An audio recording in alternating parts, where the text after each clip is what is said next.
It is time for a live edition of Political Breakfast. It is primary runoff day here in Georgia. The polls opened less than an hour ago at 7 a.m. They're set to stay open until 7 p.m.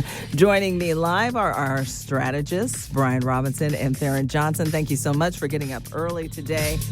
I happened to hear you two chatting earlier today about those endorsements, those 11th hour endorsements that came through in the Senate race. And boy, they have you talking, don't you? Let's begin with you, Theron, first. I know the Democrats have their popcorn and just watching all this unfold. Tell us what your reaction was to both President Trump and Governor Kemp.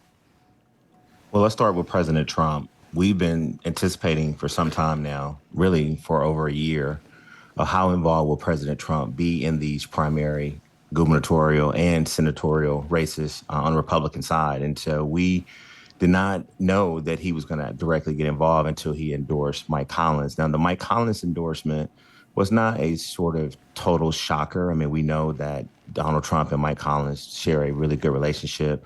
We saw some key indicators early on in the runoff where some of the Trump loyalists and strategists were on the Collins campaign. But the big surprise, Lisa, was Governor Kemp coming out for Burt Jones. I got to tell you, I thought that the governor was going to stay out of that race. Something happened. We won't probably know all the details until after the election results are in today.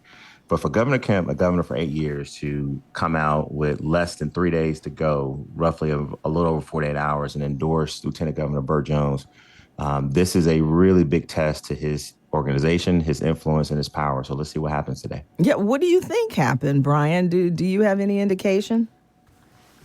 Well, as we always say, I am a consultant for Rick Jackson's campaign. We do have some theories on why. And, you know, the fact is this is the very last moment. It's most of the, not most, but about 40% or so of the total votes have already been cast. And we're ticking away at that now in the 7 o'clock hour. So it's not a time you do it for maximum impact. And of course, the Jackson campaign was able to bracket that endorsement with a big event from a trusty conservative, Ted Cruz, yesterday in Alpharetta, had hundreds of people there for that. And so that news coverage really got bracketed by support for Jackson as well. And then, of course, Don Jr., you know, was just below the president, is somebody that conservatives really trust in this country, immediately came out and praised Rick Jackson in a tweet, and certainly, you know, just sent a lot of messaging out into the conservative voter world. So both sides have been getting some high-profile support from conservatives that Republican voters trust. And we'll see, you know, we're seeing from Insider Advantage polling that Rick Jackson ended the early voting period with a fairly significant lead.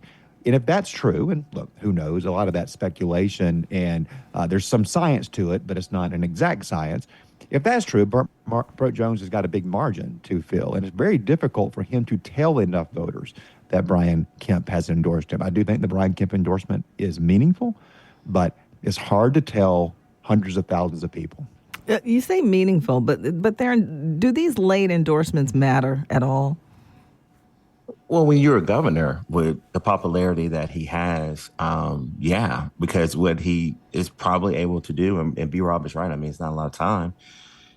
What was confusing all over the weekend, and definitely this morning when I woke up to go to the gym, is that you'll see a Rick Jackson ad with Brian Kemp's voice talking about him being an outsider and having an opportunity to run for governor. Then you come back and you see Burt Jones saying that Governor Kemp has endorsed him. So I think it's actually kind of confusing to some voters. But if he can utilize his network of people around the state, text messaging, he's got lieutenants and women and men who've been working for him, then it could have a big day today. But if B-Rob is saying that they've banked 40% of the people they anticipate coming out, and those are ID voters, I'm sure that they're tracking for Rick Jackson, can Burt Jones close that lead? And let's not forget, I mean, Burt Jones does come into this race with a base of support. I mean, he was the first place finisher, but I actually think that it's going to come down to the Carr and Raffensperger voters. Who do they trust more? Who do they want to be the gubernatorial nominee on the Republican side? I think, will Brian Kemp be able to influence those folks to come out for Burt Jones, when I think a lot of them were probably heading towards Rick Jackson, but we'll see. Any indication? Excellent analysis. That's excellent analysis. He's dead on right there. That is where this matters, because Rick was winning very significantly and still is winning significantly with those Carr-Raffensperger voters. And, one thing that's tricky for the governor is, even after all that money spent, all the campaigning spent, I saw polling last week that showed 40% of Republican voters knew that Brian Kemp had endorsed Derek Dooley. Mm-hmm. That was after months of Dooley wrapping himself in Kemp and Kemp wrapping himself in Dooley. So it gives you an idea of how much money and how much time it takes for these things to sink in. And I'll say, in the morning, Brian Kemp got up to a news conference for Burt Jones and endorsed an insider, and then goes to a news conference for Derek Dooley and talks about how important it is for our electoral chances for us to nominate outsiders. I think voters sniff it and don't like it. All right. Any indication how close this race is between Collins and Dooley at this point? I think it's close. But Collins has shown a consistent lead, much like we saw on the Democratic side for governor. You can't ignore it. When a person is polling, like Keisha Lance Bottoms was on the Democratic side, now Mike Collins is polling the first. It's got to be a lot of ground to make up. And, listeners, listen to what B-Rob just said. Let's not forget, Derek Dooley was the number one priority for Brian Kemp. So for Brian Kemp to endorse Burt Jones, maybe he feels that will help Derek Dooley in some kind of way. I don't know, but we do know that is his main priority. So I think it'll be close, but if polling is an indicator of momentum, I think Collins should feel pretty good this morning. Yeah, a lot of attention has been given to the Fulton chair race. Any indication where the momentum is at 7 o'clock in the morning? Mo Ivory or the current chair, Rob Pitts? I tell you what, I went to my mailbox yesterday, Lisa, and I went through all my mail, and I had a total of 9 mail pieces in that race, and also including a Fulton County race between Lee Morris and Jody Meriday. I think both of those races in Fulton County are going to be very close. And then we got some close statewide races that we're watching as well. All right. Any last words, Brian? Hey, get out there and vote today. It's very important that you have your voice heard. All right. Brian and Theron, thanks so much for checking in. As always, we'll talk to you Thursday.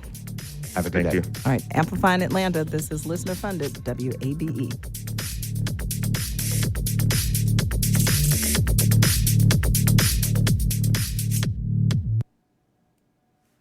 The oyster is a huge part of coastal culture and economy in the U.S. Of the goals for the Chesapeake Bay restoration, the oysters are like a shining light for progress that we've made. But an historic sewage spill and climate change could threaten the oyster's remarkable evolution. Well, unfortunately, protecting the environment and the bay is not a priority for this administration. That's on the next On Point. Listen this morning at 11 on WABE 90.1.